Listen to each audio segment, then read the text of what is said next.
Hello guys, কেমন আছো তোমরা সবাই? আশা করছি সবাই ভালো আছো। আজকে আমি তোমাদের জন্য নিয়ে এসেছি আরেকটি নতুন ভিডিও, যেটি হলো একটি পেসেজ নিয়ে। এটি নবম দশম শ্রেণীর বইয়ের ইউনিট 2 ক্লাইমেট চেঞ্জ জলবায়ু পরিবর্তন। ক্লাইমেট চেঞ্জ খুবই ইম্পর্ট্যান্ট ইউনিটটা। আর এখান থেকেই একটি পেসেজ হচ্ছে লেসন 1-এর the greed of the mighty rivers. এবং সংক্ষেপে যদি বলতে চাই, পেসেজটা হচ্ছে মেহেরজানকে নিয়ে। মেহেরজানের পেসেজ, এটা কিন্তু খুবই ইম্পর্ট্যান্ট। আর যদিও পরীক্ষার জন্য আসা বা না আসা এটা কোনো ব্যাপার না, তবে এই পেসেজটা আমাদেরকে কিন্তু একটা ভালো মেসেজ দিয়ে থাকে এবং আমাদেরকে অনেক কিছুই শেখায়। তাই পেসেজগুলো আমাদের সবগুলোই জানা থাকা প্রয়োজন। তাই আজকে আমি এটা নিয়ে আলোচনা করছি। কথা না বাড়িয়ে যাই, আজকে চলো যাই, ভিডিওটা শুরু করি।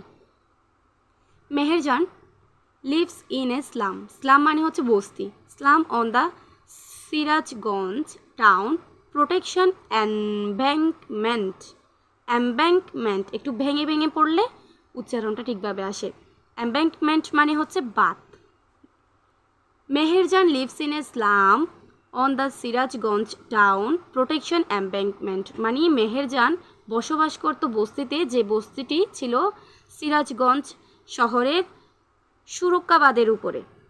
দ্য হুইসপিয়ারিং ওয়াইন্ড বায়ুর গুঞ্জন। বায়ু, ওয়াইন্ড মানে হচ্ছে বায়ু, বাতাস, বাতাসের গুঞ্জন। From the river Jamuna makes, Jamuna নদীর থেকে তৈরি হওয়া বাতাসের গুঞ্জন। দ্য ফায়ার আনস্টেডি, অর্থাৎ আগুনকে কি করছে? নড়বড়ে করছে, অস্থির করছে। দ্য ড্যান্স ইন ফ্লেমস, অগ্নিতে বা আগুনের যে নাচানাচি করার মতো একটা অবস্থা বায়ুর জন্য, সেটি রিমাইন্ড মনে করিয়ে দেয় মেহেরজানকে মনে করিয়ে দেয় of the turmoil in her life, তার জীবনের অশান্তিময় একটি সময়ের বা অশান্ত সময়ের কথা মনে করিয়ে দেয়। নট লং অ্যাগো, বেশি দিনের কথা না বা বেশি বছরের কথা না। মেহেরজান হ্যাড এভরিথিং, মেহেরজানের কী ছিল? সব কিছুই ছিল। এ ফ্যামিলি, একটি পরিবার। অ্যারাইভাল ল্যান্ড, চাষযোগ্য ভূমি। অ্যান্ড, এবং ক্যাটেল, গবাদি পশু, গরু, ছাগল, এক্সেট্রা, সব কিছুই ছিল। The erosion of the Jamuna gradually consumed all her land property. Erosion মানে হচ্ছে ক্ষয়। The erosion of the Jamuna নদীর ক্ষয় বা যমুনা নদীর যে আস্তে আস্তে ধীরে ধীরে যমুনা নদীর ক্ষয়। কনজিউমড, ভোগ করে ফেলে। অল হার ল্যান্ড, তার সমস্ত ভূমি। প্রপার্টি, তার সমস্ত জমি জমা কী করে ফেলে?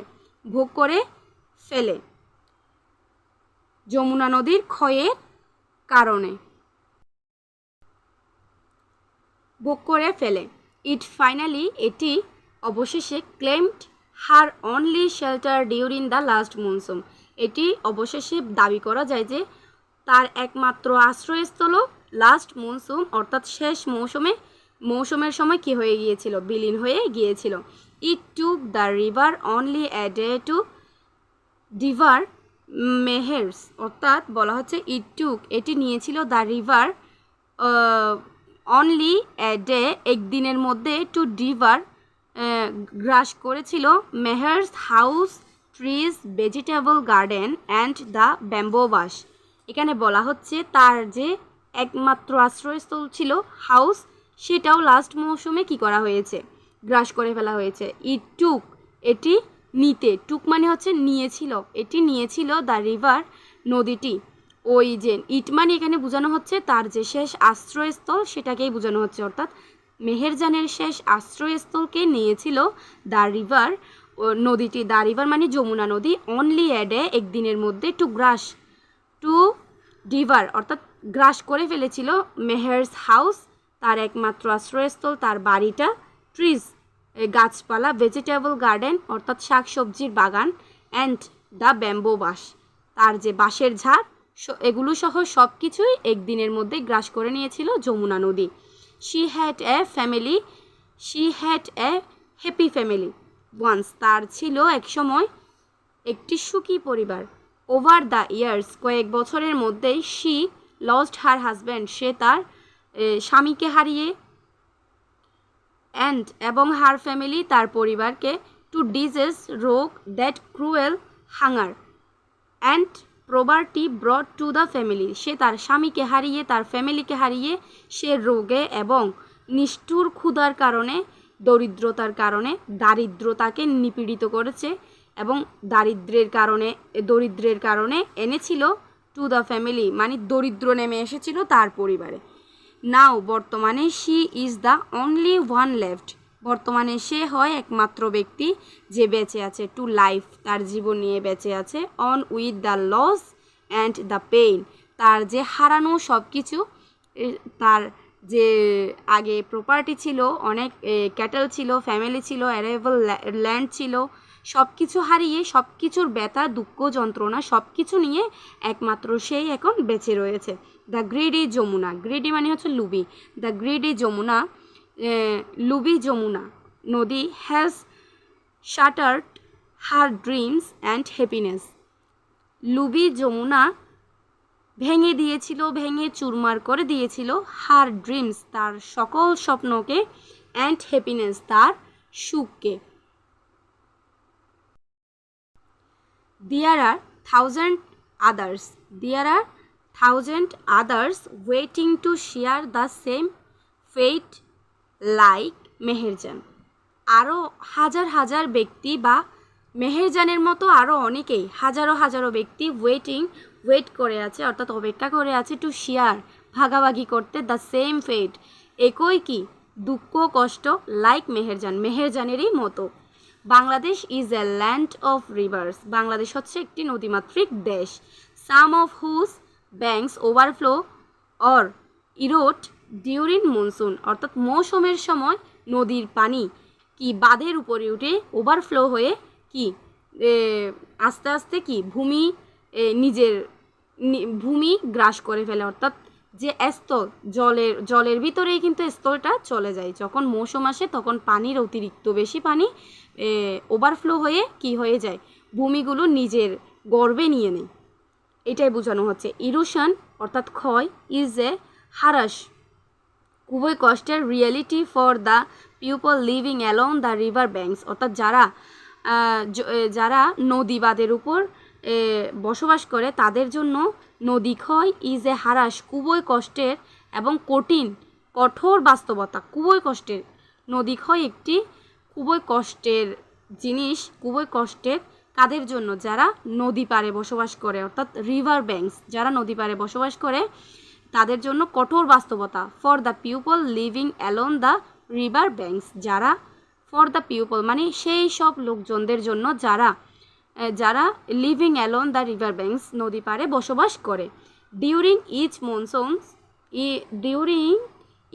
Monsoon many more villages are threatened by the mighty rivers like the Jamuna, the Potma and the Meghna, অর্থাৎ ডিউরিং ইচ মনসুনস, মৌসুমের সময়, মেনি মোর ভিলেজ, অনেক গ্রাম, আর থ্রেটেন্ড, হুমকির সম্মুখীন হয়, বাই দ্য মাইটি রিভার, লুবি নদীর দ্বারা, লাইক যেমন, the Jamuna, the Padma and the মেঘনা, যমুনা, পদ্মা নদীর মতো নদী,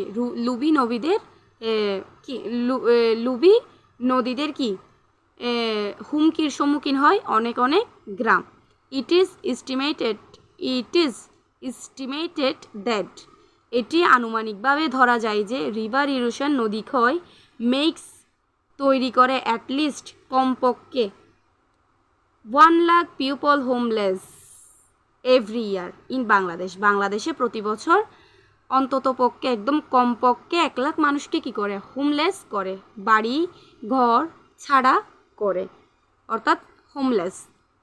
ইনফ্যাক্ট প্রকৃতপক্ষে রিভার ইরোশন, নদী ক্ষয়, is one of the main dangers caused by climate change, প্রকৃতপক্ষে নদী ক্ষয় হচ্ছে অনেকগুলোর মধ্যে অন্যতম মেইন ডেঞ্জার্স, খুবই বিপদ এবং প্রধান বিপদ, কস্ট যেটি সৃষ্ট হয় বাই ক্লাইমেট চেঞ্জ, জলবায়ু পরিবর্তনের কারণে যেটি সৃষ্ট হয়। ইফ যদি we can not take prompt, যদি আমরা পারি না টেক নিতে, প্রম্পট শীঘ্রই, অ্যাকশন মানে পদক্ষেপ নিতে, খুব শীঘ্রই পদক্ষেপ নিতে ব্যর্থ হই।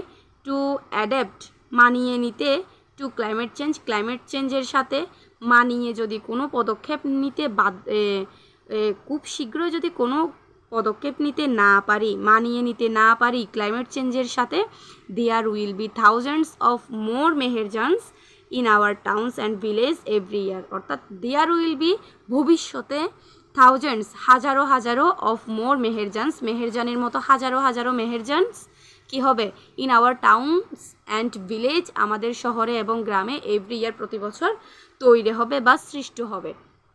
সো এটি ছিল নদী ক্ষয় নিয়ে একটি প্যাসেজ। এখানে বলা হচ্ছে নদী পাড়ের লোকজনের, এখানে মূলত দেখানো হচ্ছে নদী পাড়ের লোকজনের যে দুর্বিষহ জীবন, যে কষ্টের জীবন, সেটাই কিন্তু দেখানো হচ্ছে। যদিও পরীক্ষাতে আসা বা না আসা কথা না, এটা হচ্ছে আমাদের একটা অনেক বড় একটা দিক কী দিচ্ছে, মেসেজ দিচ্ছে। এই মেসেজটা আমাদের জানা উচিত, তাই আজকে আমি এই প্যাসেজটা নিয়ে এক্সপ্লেন করেছি। আপনারা সবাই এই ভিডিওটা টেনে টেনে না দেখে সম্পূর্ণটা দেখবেন, আর উপকৃত হলে অবশ্যই কমেন্টে জানাবেন, নতুন নতুন ভিডিও বানাতে উৎসাহিত করবেন, আর আমাদের সাপোর্ট করবেন। আপনারা প্লিজ কমেন্ট করবেন, শেয়ার করবেন ভিডিওটা, যাতে আরও অনেকেই দেখতে পারে, এবং সাবস্ক্রাইব করবেন। আপনাদের একটা সাবস্ক্রাইব আমাদের জন্য অনেক বেশি উপকার করবে। আর thank you very much for everyone for your support. Thank you.